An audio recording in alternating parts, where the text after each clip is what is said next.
Hello everyone, welcome back to our channel Infinity Learning World. मैं हूं शिखा और आज हम करने जा रहे हैं क्लास 10 का चैप्टर 4 रिफ्रैक्शन ऑफ लाइट और जिसका एक बहुत important topic which is refractive index. Last video में मैंने आपको बताया था कि व्हाट इज़ रिफ्रैक्शन, उसके लॉस डिस्कशन किए थे, स्नेल्स लॉ किया था। वहाँ पे हमने ये बताया था that refractive index is a constant. अब हम डिटेल में पढ़ेंगे कि ये रिफ्रैक्टिव इंडेक्स क्या होता है और डिफरेंट मीडियम्स में इस पर क्या इफेक्ट पड़ता है।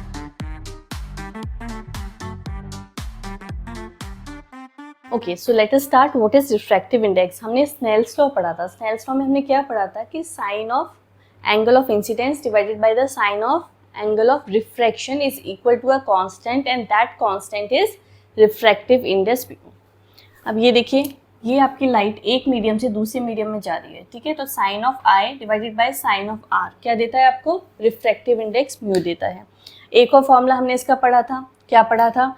That it is equal to the velocity of light in air divided by the velocity of light in medium और speed of light in air divided by speed of light in medium, ठीक है। ये हम previous video में पढ़ चुके हैं।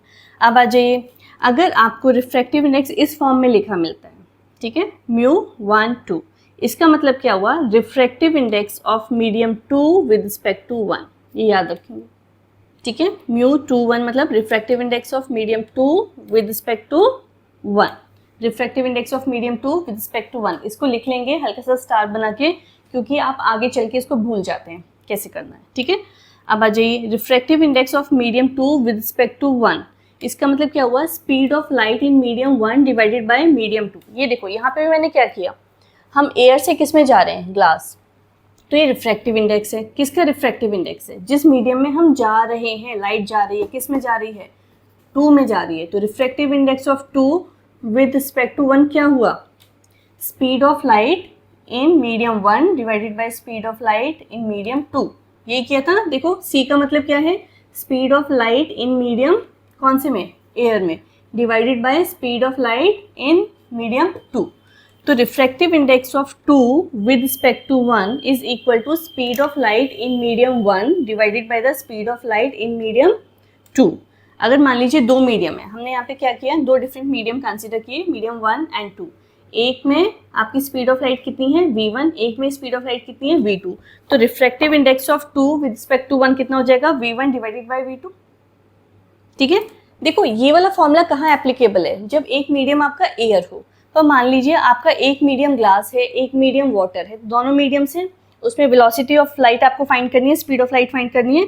तो refractive index of 2 with respect to 1 is speed of light of medium 1, जिसमें से लाइट जा रही है और जिस पे फॉल कर रही है, जिसमें रिफ्रैक्शन होगा, divided by the speed of light in medium 2। अब एग्जांपल लेके देखते हैं। मैंने ये लिखा refractive index of glass with respect to water. Refractive index of glass with respect to water is equal to speed of light in water divided by speed of light in glass. 1 की place पे मैंने क्या लिखा? Water, और 2 की place पे क्या लिखा? ग्लास। और यही था हमारा formula, speed of light in medium 1 that is speed of light in water divided by the speed of light in glass, ठीक है। ये वैल्यूज मान लीजिए हमें गिवन है, किसकी? स्पीड की, 2.25 इंटू 10⁸। अच्छा, लाइट की स्पीड कितनी होती है? लाइट की स्पीड एयर या वैक्यूम में मैक्सिमम होती है, विच इज 3 इंटू 10⁸। उसके अलावा अगर हम कोई भी मीडियम कंसीडर करते हैं, वाटर कंसीडर करें या ग्लास कंसीडर करें, तो उसमें स्पीड ऑफ लाइट क्या होती है? कम हो जाती है, रिड्यूस हो जाती है। लेकिन क्या कम होगी? न्यूमेरिकल वैल्यू में कम होगी। 10⁸ ऑलमोस्ट कॉन्स्टेंट सब कंडीशंस में रहेगा, because it is a very huge value, ठीक है। तो speed of light in water is 2.25 into 10⁸, in glass is 2 into 10⁸। Put किया, कैंसिल आउट किया, हमारे पास आंसर कितना आ गया? ये आ गया। अब हम बात करते हैं यूनिट। रिफ्रैक्टिव इंडेक्स की कोई यूनिट होगी? नहीं होगी, नो यूनिट। वाई? क्योंकि सेम यूनिट को सेम से डिवाइड कर रहे हैं, स्पीड को हम स्पीड से डिवाइड कर रहे हैं, तो हमें क्या मिलेगा? प्योर नंबर मिलेगा।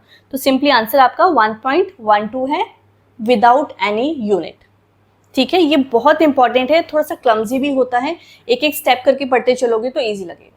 Yes, so next is condition of light ray to pass undeviated. ये हम पहले भी कर चुके हैं डायग्रामेटिक फॉर्म में, बट हमने उसमें क्या किया था कि जो आपकी लाइट है, जब ये किस case, this is the surface, surface की कैसे फॉल करेगी? परपेंडिकुलर। तो कैसे होगी? Undeviated means angle of incidence कितना होना चाहिए आपका? जीरो। तो एक कंडीशन तो ये है कि एंगल ऑफ इंसिडेंस जीरो होना चाहिए। लाइट कैसे फॉल करनी चाहिए? Perpendicular to the surface. तो वो क्या होगी? अनडेविएटेड, सेम पाथ पे जाएगी, बिल्कुल सेम पे। और रिफ्लेक्शन की बात करेंगे तो भी सेम पाथ पे वापस आएगी। Second condition is refractive index, जो हमने पहले नहीं पढ़ा था, अब पढ़ा है, इसलिए हम अब इसके बारे में बात करेंगे। ये मीडियम 1 है, ये मीडियम 2 है, दोनों का रिफ्रैक्टिव इंडेक्स इक्वल होना चाहिए। Refractive index of medium 1, medium 2 should be equal to mu, that is a constant value. मतलब दोनों आपस में क्या होने चाहिए? इक्वल होने चाहिए। उस कंडीशन में लाइट अनडेविएटेड ट्रैवल करेगी। अगर आपको क्वेश्चन एंगल ऑफ इंसिडेंस के बेसिस पे पूछा जाएगा तो उस अकॉर्डिंग आप आंसर देंगे। अगर आपको रिफ्रैक्टिव इंडेक्स के टर्म्स में पूछा जाएगा तो उस अकॉर्डिंग आप आंसर देंगे। जनरली रिफ्रैक्टिव इंडेक्स के टर्म्स में पूछा जाता है, तो आपको पता है दो मीडियम्स का क्या सेम होना चाहिए? रिफ्रैक्टिव इंडेक्स सेम होना चाहिए। तो लाइट कैसे ट्रैवल करेगी? अनडेविएटेड। ठीक है। अब उसके बाद है आपका effect of speed, wavelength, frequency. ये तीन टर्म्स क्या होती हैं आपको पता है? What is speed? जिस स्पीड से लाइट आपकी ट्रैवल कर रही है। What is wavelength? वेवलेंथ क्या होती है? दिस इज द जब कंप्लीट वेव आपकी जो टोटल डिस्टेंस उसने ट्रैवल किया, जब उसका कंप्लीट ऑसिलेशन हो गया है। फ्रीक्वेंसी क्या होती है? Number of oscillations in 1 second. ये टर्म्स हमने पहले पढ़ रखी है। अब हम देखने जा रहे हैं कि इन पे क्या इफेक्ट पड़ता है। देखिए, frequency does not change, frequency change नहीं होती है जब लाइट एक मीडियम से दूसरे मीडियम में ट्रैवल कर रही है। क्योंकि फ्रीक्वेंसी किस पे डिपेंड करती है? फ्रीक्वेंसी डिपेंड करती है सोर्स ऑफ लाइट पे। अगर सोर्स आपका सेम है, ट्यूबलाइट, बल्ब, कुछ भी सोर्स है आपका, ठीक है, या सन, तो अगर आपके लाइट का जो सोर्स है वो सेम है तो फ्रीक्वेंसी चेंज नहीं होगी जब लाइट एक मीडियम से दूसरे मीडियम में ट्रैवल करेगी।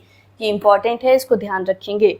कौन सी टर्म चेंज नहीं होती? सब कुछ चेंज होता है इसमें, लेकिन क्या नहीं चेंज होता? फ्रीक्वेंसी कभी चेंज नहीं होती। फ्रीक्वेंसी कांस्टेंट रहती है when light travels from one medium to another medium. Now this is the formula for speed of light. v is equal to frequency into lambda. ठीक है। अब फ्रीक्वेंसी तो कांस्टेंट है, तो वेलोसिटी किस पे डिपेंड करेगी? लैम्डा पे। यानी कि अगर वेलोसिटी इंक्रीज करेगी तो वेवलेंथ भी इंक्रीज करेगी, वेलोसिटी डिक्रीज करेगी तो वेवलेंथ भी डिक्रीज करेगी। ठीक है।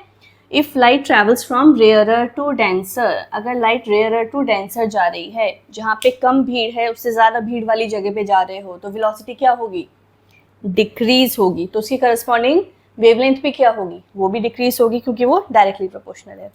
If light travels from denser to rarer, आप ज़्यादा भीड़ वाली प्लेस से कम भीड़ वाली प्लेस में जा रहे हो, तो आपको भागने के लिए ज़्यादा जगह मिल गई, तो उसका मतलब वेलोसिटी इंक्रीज होगी और उसकी करस्पॉन्डिंग वेवलेंथ भी इंक्रीज होगी। ठीक है।